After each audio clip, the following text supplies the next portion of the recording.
आज की क्लास में आप सभी लोगों का बहुत बहुत स्वागत है।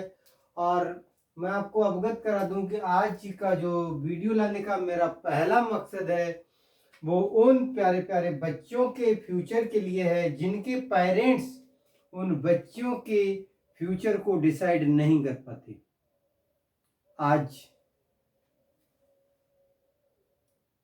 हमारे न्यू सेशन का 7वां दिन 7 डे समाप्त होने जा रहा है और अभी भी मैं अपने जो क्षेत्रीय पेरेंट्स हैं, अभिभावक हैं, उनका जो फीडबैक ले रहा हूं उसे देख कर के बड़ी हैरानी होती है। मैं उन्हें सबसे पहले उनकी इस बेहतरीन बच्चे के भविष्य के लिए बहुत बहुत हार्दिक शुभकामनाएं देना चाहता हूं कि किस तरह से वो अपने बच्चों के लिए, वो उनके फ्यूचर के लिए कार्य कर रहे हैं। हमें सबको ये अच्छी तरह से मालूम है कि गवर्नमेंट का जो सेशन है, जो सत्र है, चाहे वो हिंदी मीडियम हुआ चाहे इंग्लिश मीडियम, 1 अप्रैल से प्रारंभ होता है और 31 मार्च को समाप्त होता है। 1 अप्रैल से प्रवेश प्रारंभ हो जाते हैं, बट 1 अप्रैल से पहले पहले ही हमको अपने जो बच्चे हैं उनके रिजल्ट बांट देने चाहिए, बांट देते हैं। लेकिन कुछ जगह अपने स्वार्थवश बच्चों के फ्यूचर को ध्यान में न रखते हुए विद्यालय क्या क्या करते हैं इसे मैं नहीं कह सकता। ये मेरे सामने पेरेंट्स खुद अपना मूल्यांकन करें। मैं किसी की तरफ इशारा करके नहीं बोल रहा, बट पेरेंट्स को गाइड कर रहा हूं कि पेरेंट्स को चाहिए कि 1 अप्रैल से अपने बच्चों की बेहतरीन क्लास के लिए अपना ध्यान केंद्रित करना चाहिए। ये एक बेस्ट प्लेटफॉर्म है। अब बात आती है, कुछ पेरेंट्स आते हैं कि अपनी प्रथम अवस्था में अपने उन बच्चों के लिए जो जीरो लेवल के, जीरो लेवल से जो अपना पहला क्लास स्टार्ट करने जा रहे हैं, तो ऐसे बच्चों को एक बेहतरीन सुनहरा मौका है कि बड़े सूझबूझ समझ के साथ अपने बच्चे की एज को ध्यान में रखते हुए और एक अच्छे इस विद्यालय का चयन करें, अच्छे स्कूल का चयन करें।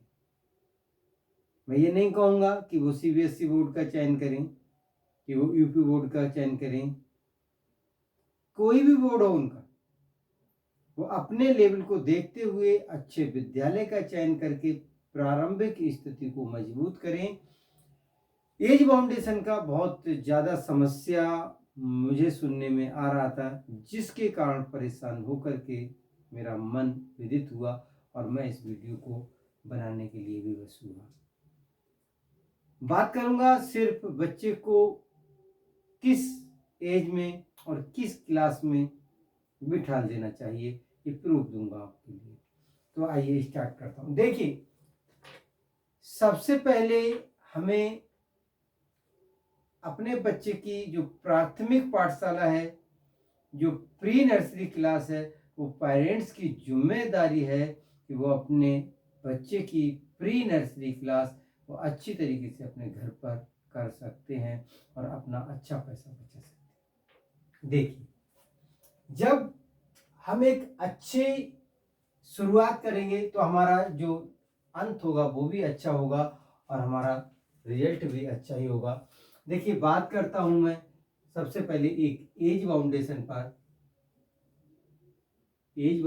पर, जहां हमारे पेरेंट्सों को बहुत ज़्यादा दिक्कतें खड़ी हो रही हैं, बहुत ज़्यादा समस्याएं खड़ी हो रही हैं। पहले तो वो चाहे प्राथमिक विद्यालय, चाहे सरकारी विद्यालय, चाहे किसी भी ऐसे स्कूल का चयन कर लेते हैं। बुराई नहीं कर रहा किसी भी संस्था की, सभी संस्थाएं ठीक होती हैं, बट वो ऐसा चयन कर लेते हैं जहां पर ना तो वो ध्यान देती हैं ना संस्थाएं ध्यान देती हैं। और एक ऐसे लेवल पर बच्चे पहुंच जाते हैं जहां जाकर के बच्चे की एज तो बढ़ जाती है बट उनकी नॉलेज समाप्त हो जाती है। फिर दोबारा वो किसी दूसरे विद्यालय का चयन करते हैं और वहां जाकर के जब पहुंचते हैं तो वो देखते हैं कि अब उसका री एडमिशन किसी पिछले क्लास में हो रहा है और जहां जाकर के उसकी एज का बाउंडेशन बहुत आगे बढ़ रहा है और वो बच्चा अपने फ्यूचर के लायक भी नहीं रहता। तो देखिए कहां से स्टार्ट करें। देखिए सबसे मजबूत जो नींव है, सबसे मजबूत जो नींव है, सबसे मजबूत जो स्टेज है वो है प्राथमिक स्टेज। और प्राथमिक स्टेज को जो नाम देते हैं हम प्री नर्सरी क्लास, कहने का मतलब है जिसको हम सरकारी स्कूल के लिए उसे संबोधन करें तो उसे हम कहते हैं आंगनवाड़ी। बड़ा सुंदर नाम दिया आंगनवाड़ी। और वो क्लास होता है, देखिए हमारा, मैंने जो अपना मानना रखा है वो आपके सामने प्रदर्शित करता हूँ कि यदि मान लेता हूँ मैं राउंड फिगर में चल रहा हूँ 4 वर्ष में अगर हम उसे ले लेते हैं, ज़्यादातर बच्चे हिंदी मीडियम वालों अपनी एज का बाउंडेशन उनके अभिभावक नहीं कर पाते, तो मैं हिंदी वालों के लिए ही बात कर रहा हूँ। मान लीजिए 4 वर्ष में कोई बच्चा 4 वर्ष में कोई बच्चा अपना एडमिशन लेता है। बच्चा नहीं लेता है, उसका पेरेंट्स कराएंगे, पेरेंट्स की जिम्मेदारी बनती है। वो 4 वर्ष में अपने बच्चे का प्रवेश लेते हैं और उसका क्लास का स्टेज जो पहुंचता है वो स्कूल अपने अलग अलग कैटेगरी के अनुसार करते हैं। तो मेरा मानना है वो मैं बताता हूँ आपको कि PNC, UKG और KG, 3 क्लास इस बात का प्रदर्शित है कि हम अपने बच्चे का एक आधारभूत ढांचा तैयार कर रहे हैं, जहां से हमें अपने बच्चे को बहुत अच्छी तरीके से तैयार करना है। और हमारा कोरा घड़ा है, ये कोरा बच्चा है, ये बिल्कुल साफ है, इसमें किसी प्रकार का दोष और किसी प्रकार का कोई नॉलेज नहीं है, इसमें हम जो भरेंगे वो भर जाएगा। तो इस बच्चे को हमें बहुत अच्छी तरीके से सिखाना है। और देखिए यहाँ जाकर के आपको बनता है 4 और 4 से 5 और 5 से 6 साल की अवस्था में बच्चा पहुंचता है अपने फर्स्ट क्लास के अंदर। अब देखिए यदि हम यहाँ से कहीं भी थोड़ी गड़बड़ करते हैं तो बच्चे की एज कहाँ जाएगी। ये बहुत अच्छी, 4 से पहले हम बैठा नहीं सकते बच्चे को पढ़ने, और 4 में जब बैठता है तभी वो जाना सीखेगा। यहाँ से पहले सिर्फ पेरेंट्स ही कुछ कर सकते हैं जो इसके बीच में कर सकते हैं। यदि 3 का बच्चा है और 4 साल तक वो बॉन्ड करते हैं तो जाकर के वो पहुंच सकता है, यहाँ 5 साल हो सकता है, बट नहीं, 4 में विद्यालय जाता है, 4 से 5 में UKG में जाता है और KG में वो 6 साल का हो जाता है। और जब वो अपने फर्स्ट क्लास में पहुंचता है और सेकेंड में पहुंचता है और थर्ड में पहुंचता है तो उसका एज हो जाता है 7, 8 और 9। अब देखिएगा जब 9 साल का वो बच्चा हो जाता है, 9 ईयर का वही बच्चा हो जाता है और इस तरह से उसका दूसरा पायदान ये कंप्लीट हो जाता है। अब देखिए नेक्स्ट वो पहुंचता है अपने 4th क्लास के अंदर और 5th क्लास के अंदर, और यहाँ पहुंचते पहुंचते हो जाता है 10 और 11। ये बहुत ही सटीक प्लेटफॉर्म है। यहीं पर आप देखेंगे यदि नवोदय का, तो नवोदय के बच्चों के लिए एक एज बाउंडेशन दे रखी होती है और वो यही सुइटेबल एज बाउंडेशन होती है।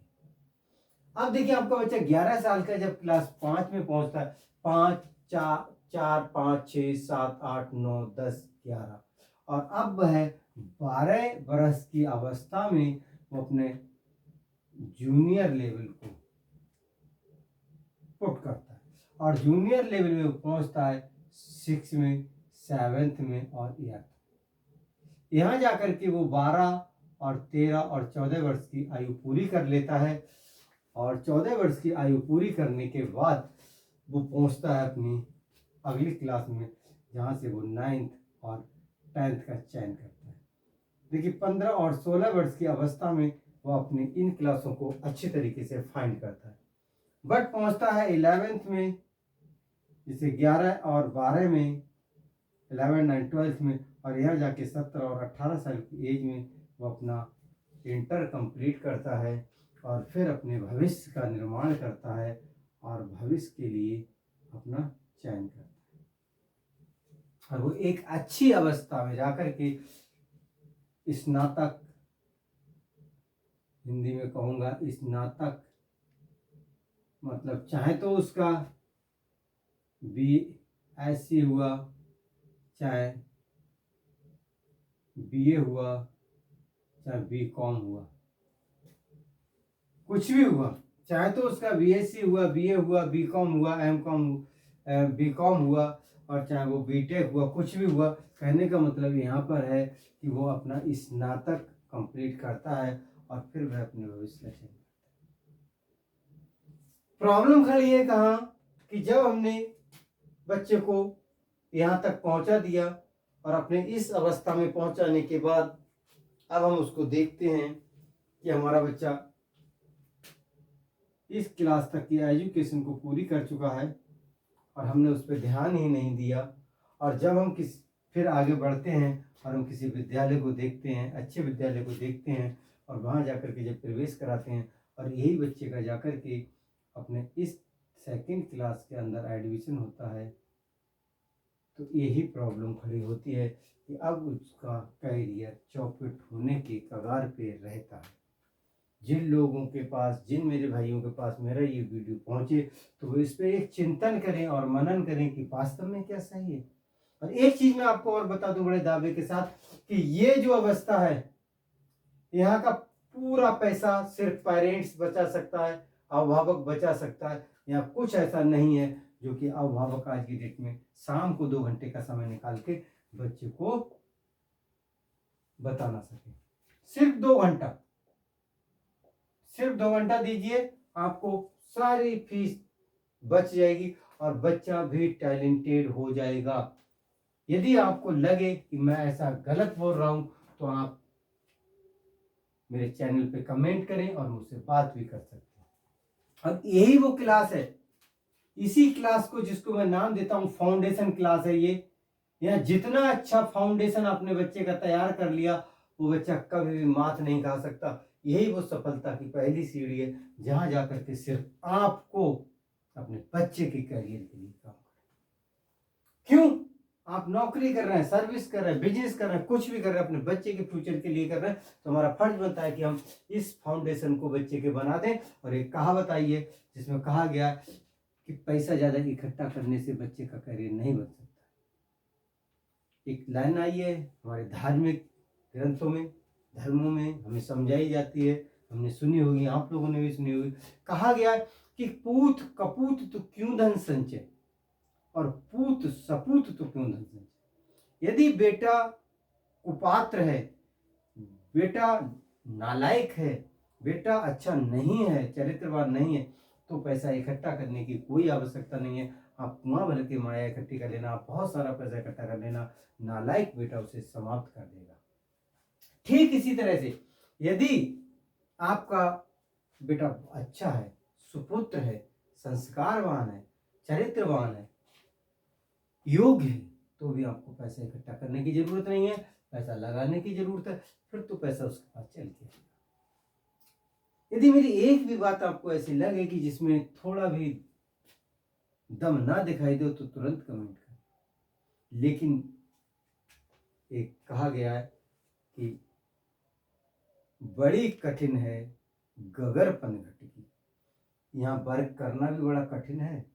मोबाइल चला सकते हैं, गेम खिला सकते हैं, बच्चे को खेल सकते हैं, उसके साथ चैनल पे देख सकते हैं, गाने सुन सकते हैं, नाटक देख सकते हैं, माता पिता दोनों देख सकते हैं, बच्चे को भी दिखा सकते हैं, बट उसके इस वर्क पे वर्क नहीं कर सकते। यदि मैं चैलेंज से कहता हूं कि 2 घंटे इस पे वर्क कर लीजिएगा, बच्चा आपके बच्चे का कंपटीशन करने वाला बच्चा नहीं रहेगा। सिर्फ 2 घंटे, ओके। और इसके बाद अब आती है बच्चे के ऊपर बात। तो बच्चा जब इस क्लास से अच्छा तैयार होगा तो फिर उसे कोई भी कहीं तक रोकने वाला नहीं है। मान लीजिए यहाँ पर उसे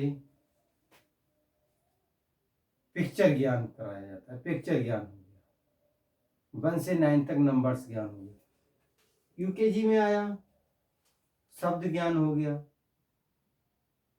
अंक ज्ञान हो गया, चाहे इंग्लिश में, चाहे हिंदी में, चाहे IKG में उसे स्वर ज्ञान हो गया, गणित में उसको 100 ज्ञान हो गया, 1 से लेकर के 100 तक की गिनती याद हो गई हिंदी में जाए तो, और इंग्लिश में A to Z याद हो गया, A to Z को साउंड याद हो गया, साउंड को समझने लगा तो वो फिर किताबों को पढ़ने में कोई भी दिक्कत नहीं होगी। वीडियो लंबा हो जाएगा और ज़्यादा विस्तार से बात ना करते हुए अपनी बात को आज यहीं समाप्त करता हूँ। अगले फिर मिलूँगा आपसे ऐसे मोटिवेशनल वीडियो के लिए। आप लोगों से बात करने के लिए, आपका समय देने के लिए बहुत बहुत धन्यवाद। जय हिंद, जय भारत। आपके बच्चे के बेस्ट फ्यूचर की कामना करता हूँ और आप लोगों से अपील करता हूँ कि भाइयों बहनों अपने बच्चे पर इस स्टेज पर अच्छे से ध्यान दीजिए और अपना पैसा भी बचाइए।